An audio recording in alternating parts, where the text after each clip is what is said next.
Tombs of the Blind Dead from 1972. Spanish Templar zombies in slow motion.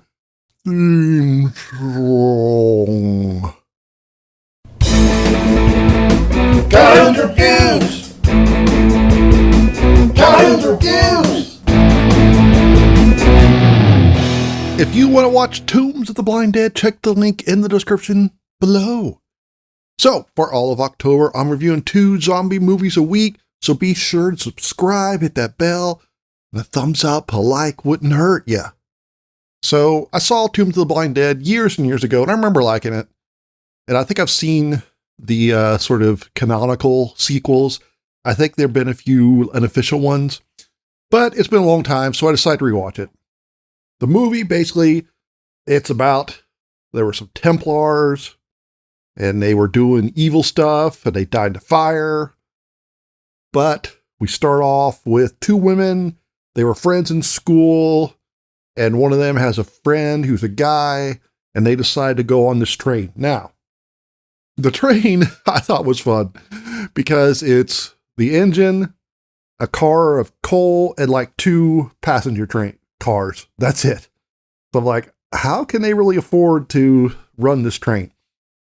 But they decide to go on a train to this vacation spot, and the guy starts hitting on the woman, the friend of the friend, and one other woman gets jealous. Yo me ahogo. Voy a respirar un poco a solas. Turns out she had feelings for the other woman when they were at school. And because it's the 70s, she's all conflicted about it. So she jumps off the train. It's really moving slow, so it's not really that big of a deal. But they act like, oh no, we'll never be able to catch you now, even though like a brisk walk would probably keep up. But she jumps off the train, goes walking through the countryside, finds the ruins where the Templars were, and that wakes them up.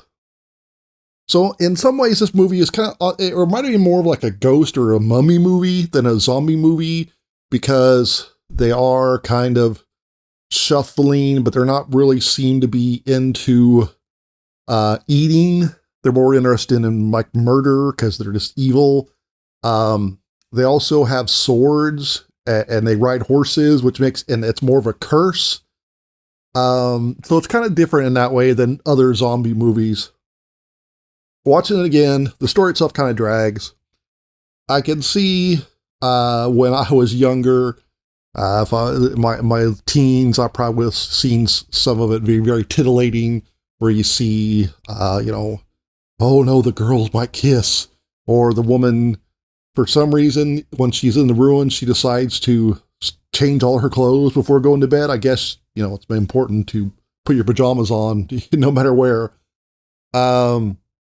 Takes a while to get to the Blind Dead because of all this backstory, this stuff about the characters that we don't really care about. And there's also lots of scenes where the woman and the man are asking the locals and about, oh, she jumped off here. And it's like, oh, no, they all freak out and tell people not to go there. Unfortunately, there's also some sexual assault, which was very unnecessary. The movie is kind of cheesy because there are 2 different women that get chased by the Blind Dead, and both of them fall down and twist their ankle.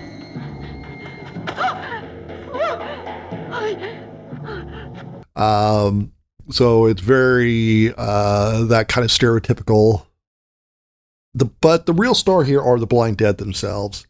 There are these withered corpses, and although it's obvious that there are sort of people under the robes, and they have the hands are kind of, they're just moving the skeleton arms.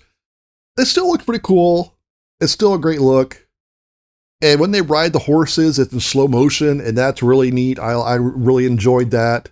And because they are blind, that does add a new twist where people, I don't know how they realize they're blind, but they just suddenly do, where they try to be quiet and get away from them by not making any noise, and that's all. So that's fun.